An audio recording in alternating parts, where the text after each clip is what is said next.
ele é húngaro e radicado no Canadá. E ele fala assim que existe o trauma com T maiúsculo e o trauma com T minúsculo, mas não interessa o tamanho do trauma, o que aconteceu com você, interessa o que, que ele deixou em você, né? Com Então, certeza. muitas vezes a gente fala assim, que a pessoa, mas foi quase um estupro, mas nem chegou a acontecer. E a gente muitas vezes invalida a pessoa, e nós não podemos invalidar a pessoa. É, o trauma está ali, né? A dor da pessoa não necessariamente que é menor do que aquela que foi violentada mesmo, né? Então ele fala exatamente isso, que existe o trauma com T maiúsculo e o trauma com T minúsculo, mas não independente do trauma que aconteceu.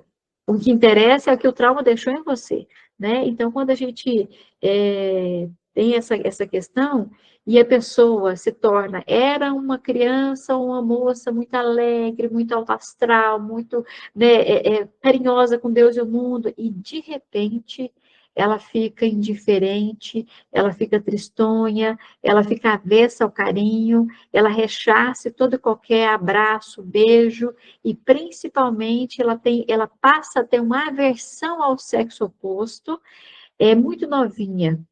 Então, fiquemos atentos e fiquemos atentos a pensar em sépia, né? Porque aí ela traz essa questão, talvez foi a causa do adoecimento dela, né? Foi essa questão aí desse quase estupro, ou até mesmo um estupro, né?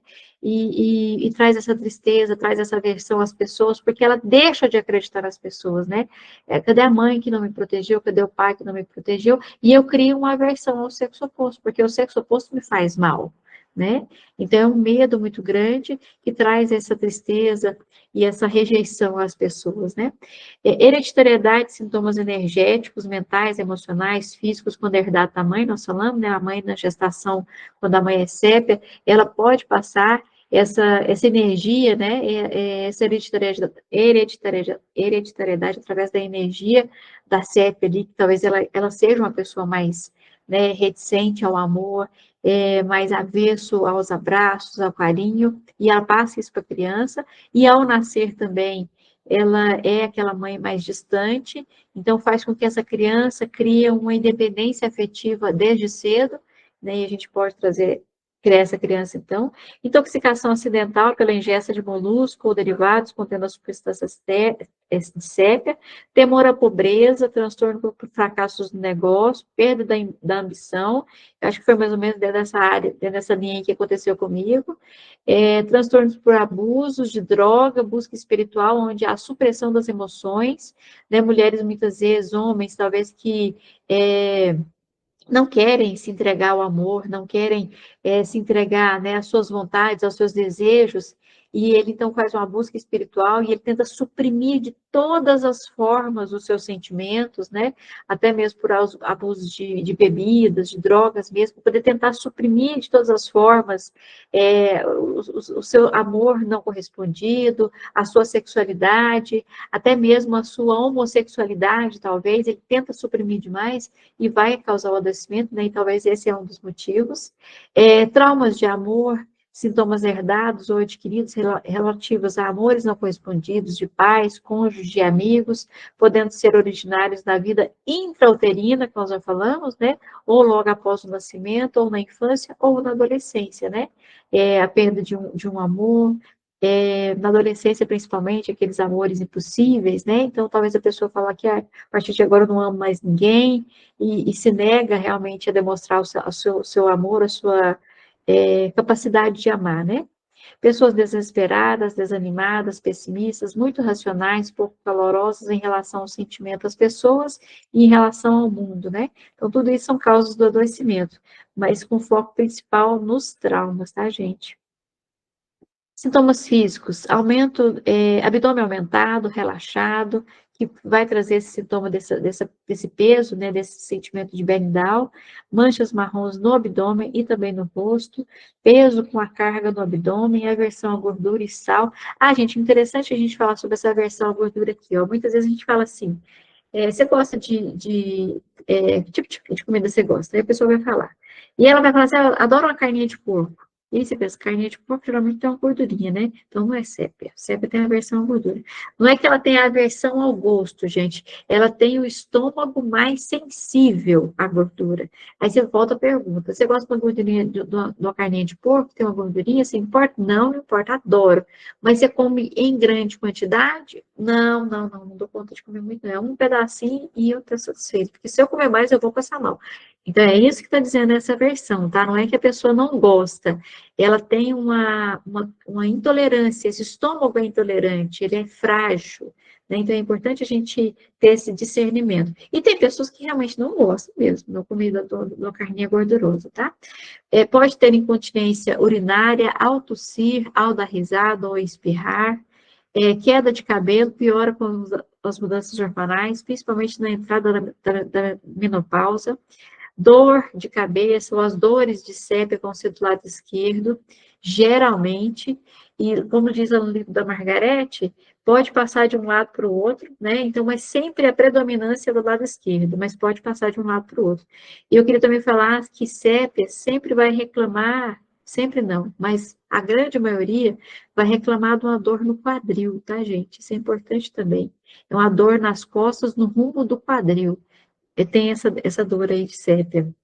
Um cansaço inexplicável, aversão à comida, ao cheiro da comida, ela já acorda nauseada, sabe? Ela sentiu o cheiro de alguma comida ali, ela sente enjoo. E todo mundo come depois que ela vai sentir aquela fome e o estômago tranquilo para poder comer, tá? Então, sempre pode ter essa questão também, tá? Esse estômago um pouco mais frágil. A pessoa não vai falar que ela tem enjoo à comida, mas ela vai falar assim que ela tem um estômago fraco, da mesma forma que arsênico também. Tem estômago fraco, né? Mas sépia tem essa questão, ela come depois, né?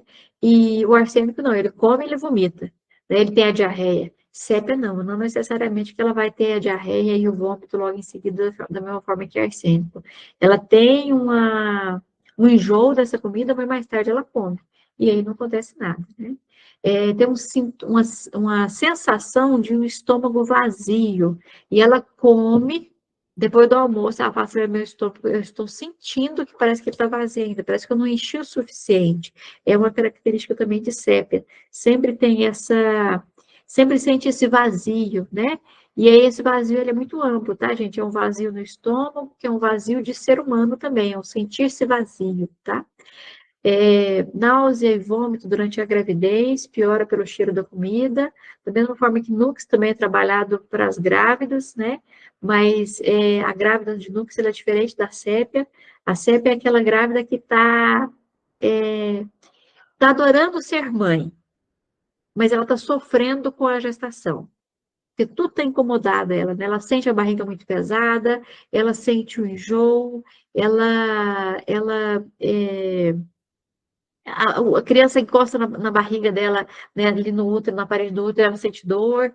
Então, é uma grávida diferente. A grávida de núcleo, ela vai estar mais irritada, mais sem paciência, mais brigona, né? Brigona mesmo. Sépia é irritado, mas não é tão brigona como o núcleo. Então, são diferenças, né? Um enjoo pela manhã antes de comer, pés frios ao anoitecer, manchas no rosto, no nariz, né? Essa mancha de borboleta nas bochechas, uma cela no nariz, pode ser.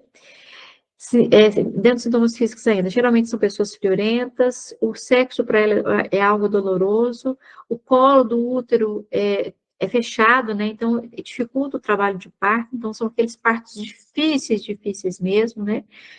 São pessoas muito sensíveis, a grávida, né, muito sensível ao movimento do feto ao tocar o útero, uma leucorreia severa, mesmo em pequenas garotas, uma vaginite que piora com a gestação e com muito prurido, endometriose é um dos grandes medicamentos que trabalha endometriose, trabalha muito a questão hormonal, regulação de estrógeno e progesterona, no homem trabalha a hipertrofia, quando o homem sente, está incompleta aí, tá, gente? Quando ele sente que há uma bola, quando ele senta ali, ele fala assim que tem a impressão que quando ele senta, ele está sentado em cima de uma bola. É uma característica dos homens que precisam de sépia, quando está com hipertrofia da próstata. Então ele fala assim, eu acho que a minha próstata está tão grande, que quando eu sento, eu sinto uma bola debaixo de mim, né? É uma sensação. Síndrome pré-menstrual, regras escassas, dismenorreia ou também a amenorreia, né? E peso durante a menstruação, peso nas pernas, peso nessa barriga, essa barriga está inchada e pesada, né? Então ela sente um peso maior, uma lentidão no período da menstruação, porque está tudo pesado. Irritabilidade que piora na menstruação, piora o cansaço, pior antes da menstruação, pode ter menopausa precoce, é um dos grandes medicamentos também, gente, fantástico, da menopausa precoce. E aí, quando a gente pensa na menopausa precoce, o que vocês pensam? Se eu tenho uma menopausa, eu não posso mais ter filho, né? Então, casa exatamente sobre o animal sépia, né? Ele não deixa os filhos dele lá e vai morrer, então é a mesma coisa que, é como se fosse uma morte para a sépia, né? É morte, realmente morre um ciclo, né? Então, ela não pode mais gerar filhos, né? Então, quando a gente tem essa questão aí dessa menopausa precoce, opa, fica de antenas ligadíssimas, porque é um grande medicamento quando a gente tem a menopausa precoce. E aí você vai analisar essa pessoa e geralmente ela vai trazer insatisfações, né, na vida conjugal, ou ela está sem ninguém há muito tempo, ela está sozinha, ela tem uma queixa muito grande, que ela não dá certo nos relacionamentos, né? Então ela tem uma tristeza, e essa tristeza está com ela, tem um conflito interno, né? Então pode ser que traga essa menopausa precoce. Então, um dos grandes medicamentos, eu já tive casos da pessoa voltar a menstruar e ficar ali por muito tempo, né? Porque realmente não estava na época de entrar na menopausa, né? E voltar à normalidade, tá? E ciclar normalmente. Então, é um grande medicamento. Mudanças hormonais abruptas, podendo causar menstruações irregulares, aborto e menopausa precoce. Melhora pelo movimento, pela locomoção, da mesma forma que pulsatila. Desejo por comidas ácidas, condimentadas, né? E doce. Sépia tem uma questão muito grande pelo doce, né? Da mesma forma que licopódio também é extremamente doceiro, sépia, quando ela está no desequilíbrio dela, ela também é muito doceira. E ela gosta de comidas ácidas, então se é uma salada, ela gosta de colocar um limãozinho, né? Uma comida ali condimentada, esses picles da vida, essas comidas, conservas, né? Conservas de verdura ali, são coisas que vai agradar ela, né? Gosta de